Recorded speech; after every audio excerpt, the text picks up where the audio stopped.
All right, man, peace. You know, brothers, I remember when Shaquille O'Neal was in his prime in the NBA from the mid-90s all the way to the early to mid-2000s. One of the main things that I remember thinking was that the only thing that could match his dominance and his physicality was his petulance and his incessant need to attention monger. I thought that it ruined many of the relationships that he had across the NBA when it came to some of his more important teammates like Penny Hardaway and Kobe Bryant. Despite what many cats believe when they hear my videos, no, I don't just side against Kobe Bryant. I have nothing personal against the dude. I do recognize that his personality was not going to be compatible with Shaquille O'Neal in the long run, not only because they were both alpha level personalities, but because it's very obvious that Shaquille O'Neal was even more interested in the attention and the acclaim than he was the hard work behind the scenes, even though he was the naturally more dominant and talented player when it came to his ability to impact the game. A lot of people might not understand that, but there's a reason why Shaquille O'Neal was the MVP in those three finals in the championships that he won with Kobe. It's because he was the more impactful player. Was he the more skillful player? Absolutely not. But he was the more impactful player. Point being is this: Shaq was jealous of Kobe. He was also jealous of Penny Hardaway. He didn't want anybody else on his team who could siphon any attention away from him. And I thought that it hurt him in the long run. And he knew that when he went to Miami, he was going to have to make sure that he did not develop an acrimonious rapport with Dwayne Wade. That's why we see that in the aftermath of Shaq's career, he's gone to great lengths to try to repair a lot of the damage that he did in his mind to Kobe Bryant and Penny Hardaway by trying to appease them and claim that they were so great and this and that. He's also doing it now with Giannis Antetokounmpo, because I believe that he sees a lot of himself in Giannis. He sees all the good and none of the bad. He recently came out and stated that he believes that Giannis Antetokounmpo is the new Superman. Do I agree with that? Yes, I do. I think that Giannis is this generation's Shaquille O'Neal. So anyway, they're going to talk about it. I'm going to chime in. Giannis versus Shaquille. The Greek Diesel. Yeah, you have my thoughts. He's better. He's better? Yeah, he's better. He's better because he has more opportunity to showcase more. I think that Giannis is going to be better. I think that the year that he's having right now is as good as any year that Shaq has ever had in the NBA, aside from his MVP season in the 99-2000 season. When we look at what Giannis brings to the table offensively and defensively, I'm not quite sure if Shaq has ever done that over the course of his career. Maybe a couple of years in Orlando, one of those years in Orlando, maybe one of the years in LA. But what Giannis is doing right now, with an over 30 PER, almost 28 points a game, 13 rebounds, 6 assists, playing top-notch defense. Shaq has never done that. Shaq has never been a great defensive player. Of course, the impact that Shaq had over the course of his career was more pronounced than what Giannis has done thus far. But Giannis is trending upward. See, I was a post player, and the only thing I was allowed to showcase was my domination. But he's running the floor. I did that early. I stopped doing that because I stopped getting the ball when I ran the floor. So that was a little shot at Kobe. Really, Shaq stopped running the floor because he turned into a fat bastard. No disrespect. He's better, and that's why I gave up my Superman title to him. But you know what? He works hard. He's a humble kid. He works hard. He doesn't just come and show up and expect people to say, oh, hey, I do this, I do that, I'm the next. No, this kid actually works, and he's earned it. He's deserved it, and he's earned my respect, and he deserves it. Shaq has shown that he likes a certain personality type in the players that he co-signs, because he goes heavy with Kawhi Leonard as well. Kawhi, Giannis, Steph Curry also. He favors those players who come off as being quiet, even though Steph Curry is not so quiet anymore. Shaq has always shown that he's going to co-sign those type of players. Welcome back to First Take. We're coming to you live from above the Heineken River Deck here at Pier 17. That was Shaq on Tuesday's episode of the Big Podcast saying that Giannis Antetokounmpo is better than he was. Stephen A., are you buying that Shaq actually believes that the Greek Freak is better than him? Hell no. And you know, it's just, listen, Shaq, let me tell you something right now. Shaq is a salesman. There's no doubt about that. Shaq's my brother. We're very tight. So I can say this. Go back in history and listen to how many times Shaq has told us, oh, I lied. I didn't mean that. That was just marketing. That's Yeah, he's a salesman. all that was. You know how many times he has said something like that? He says one thing, but we come to find out he really didn't mean it. I think this is one of those times. Giannis is not a center. Giannis is not a center. Yeah. He's a guy that can play in the post. He can dunk on anybody. He can run the floor. He can do a lot of different things. Okay? So if you're comparing him to a LeBron, if you're comparing him to some other small forward or something like that, that would be different. Yeah. Right, but that would not be the adequate comp. Shaq is looking at how Giannis plays, not the position that he plays. Giannis is what, 6'10", 6'11", with long arms? Right now, Shaq watches Giannis and he says to himself, that's what I could have been if I played in this era and I had a similar body type to his. That's what I could have been back in the 90s if I wanted to be, but the style of play was different. So that's why Shaq says what he says. I understand the comp completely, and that's why I made a very similar comparison early on this season. Yeah, Giannis is not 320 and 50 pounds. You understand? It is. Right, but that type of player in the NBA today would not be as effective. Once again, Giannis is the Shaq for this era.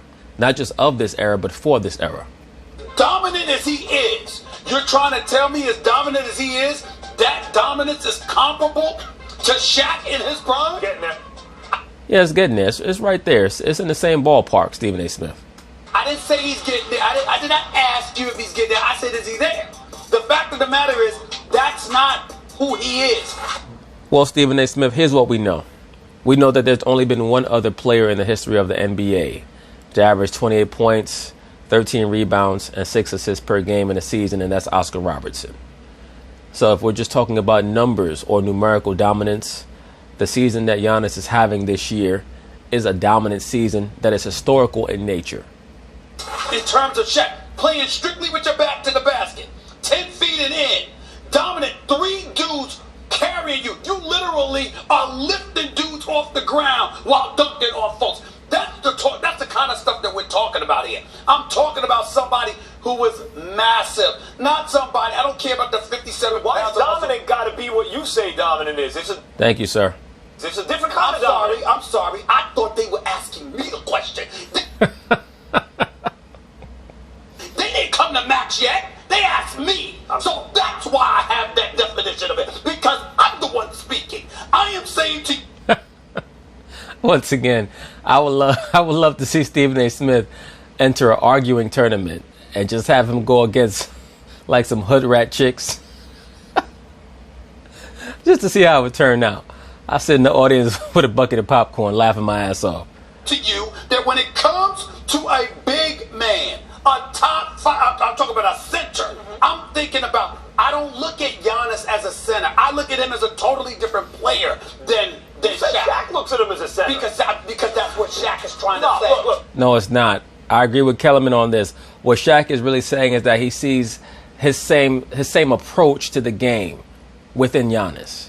Attack, attack, attack. Don't sit outside and settle. Always attack, put the pressure on the defense. Show that you're stronger. Show that you're going to physically dominate them. It's barbecue chicken out there. That's the mentality. That's what Shaq sees. He's not looking at the position. He's looking at the mentality. Look, first of all, Giannis is a center, and he's a point guard, and he's a forward. Giannis is talking about positionless basketball. This dude does everything, and Shaq is telling you the truth. Know why? Shaq is being honest. One of the things that makes Shaq great on TV, by the way, a lot like Barkley. You don't feel like there's a filter. Even if later on he says, I lied about something, but you don't feel like he's filtering stuff. By the way, look at Great comparison right there. The only difference are the blocks. Look at those numbers. And the assists, of course. Everything else is relatively equivalent. Those numbers. Interesting. You say he's not as dominant, but look at those numbers. Almost identical where there's an advantage. Except for blocks, it's Giannis. The point is this. Shaq is being honest about the following. He sees in the Greek Freak a nearly 7-footer who's allowed to do all the things he can do. He's allowed to try them. And Shaq is like, Shaq was a great passer out of the post. He was. Very good passer. Shaq could put the ball on the floor for a guy his size. He was super athletic coming out of college. And he was forced really to play a certain way. And he's really just saying, man, I wish I could play today. Most people have seen this snippet of footage that I'm going to refer to right now. It's during the warm-up prior to the 1996 NBA All-Star Game, where Shaq and Michael Jordan have a little one-on-one. And Shaq put a hell of a crossover and a dream shake on Jordan and made a fadeaway jump shot in Michael's face. And Michael knew that he got shook. Jordan looked back at the basket and said, "No." And the ball went through the basket. Shaq could do a lot of shit that he was never really allowed to exhibit, because during that time period, they didn't want centers really facing up their opponent. Unless you were Hakeem Olajuwon, they didn't really allow centers to face up for too long. You know, Patrick Ewing, Hakeem, they would be allowed to face up their opponent, David Robinson, even Shaq every once in a while. But conventional thought was, make sure that you have your back to the basket, post up, back your man down, you know, do a quick drop step. If you don't have the drop step, kick out to the shooter. Maybe I could play like the Greek Freak, or at least try. But he's giving it up and saying, but you know what? I don't play today. This dude does. And he's allowed to do all the things I only wished I could do. Yes. And he's doing them. He's just being honest. It's why he'll give up the Superman nickname, because the Greek Freak does it with a Shaquille O'Neal kind of attitude and some of the same physical gifts. Obviously not as massive, but he's allowed to fully show what he can do, and Shaq feels like he wasn't. I don't feel that way. And I don't see the point of this discussion as it pertains to that. And the reason why I'm saying that is this.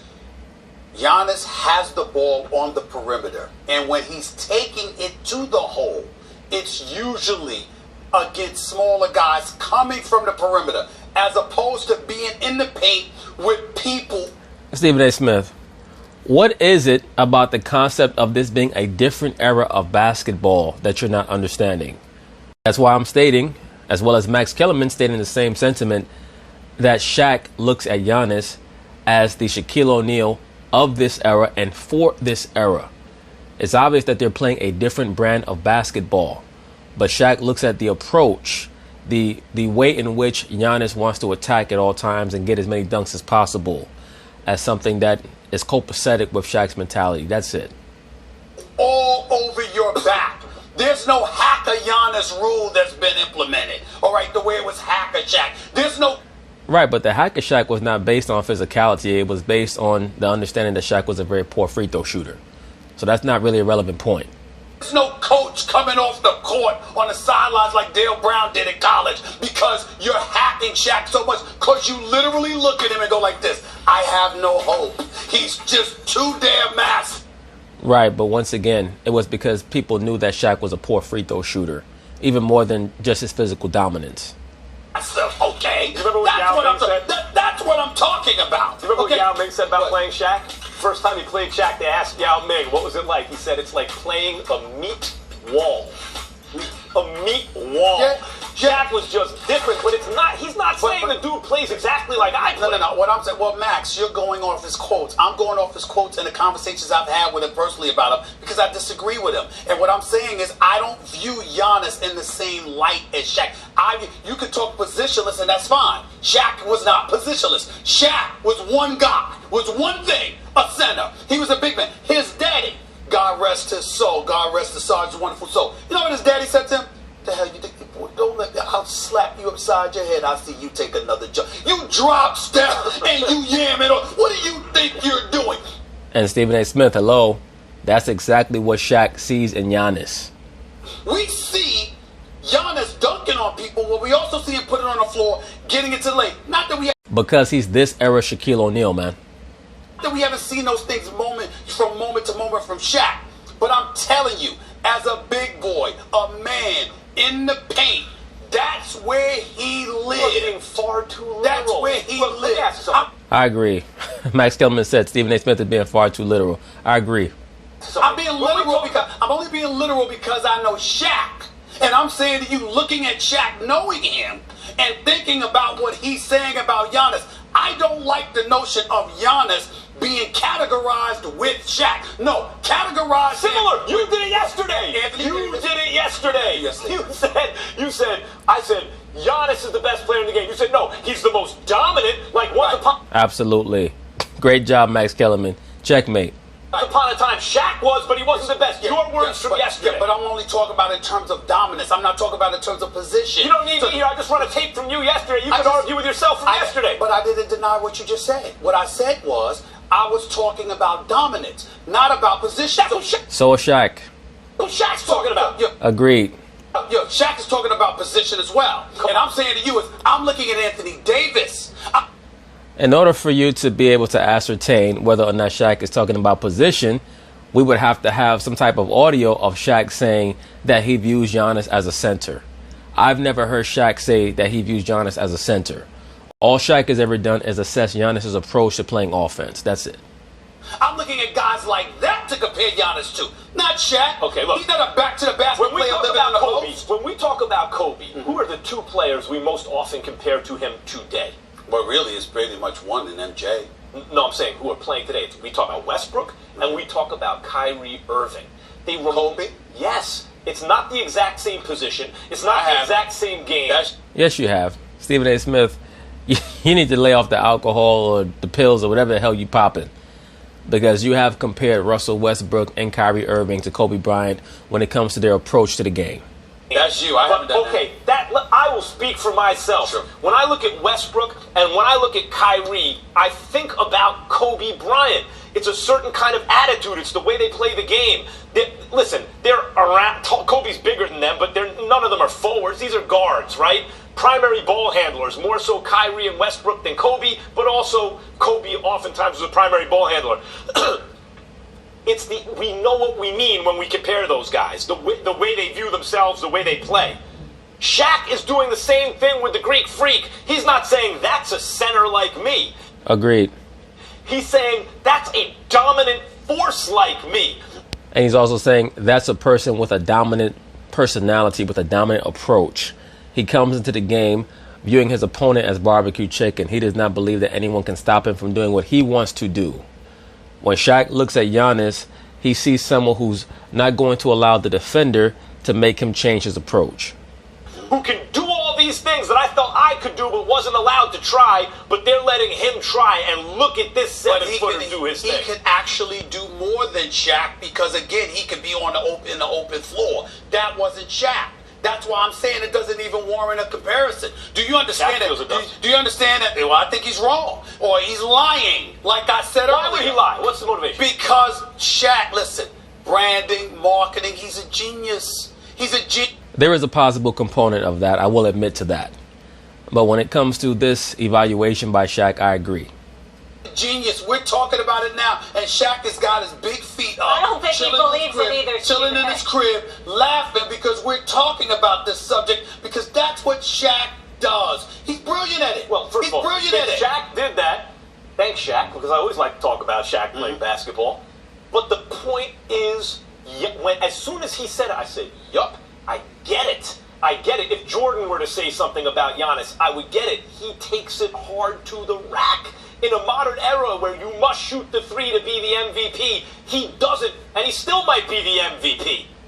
Agreed. All right. That's what they're He really is the MVP. talking about. Okay. Is it fair to compare Shaq to Giannis? Vote on our poll question. It's on all our social medias. Well, it has to be fair because Shaq did it himself. So if he sees it, everyone else has to at least consider it. But anyway, peace.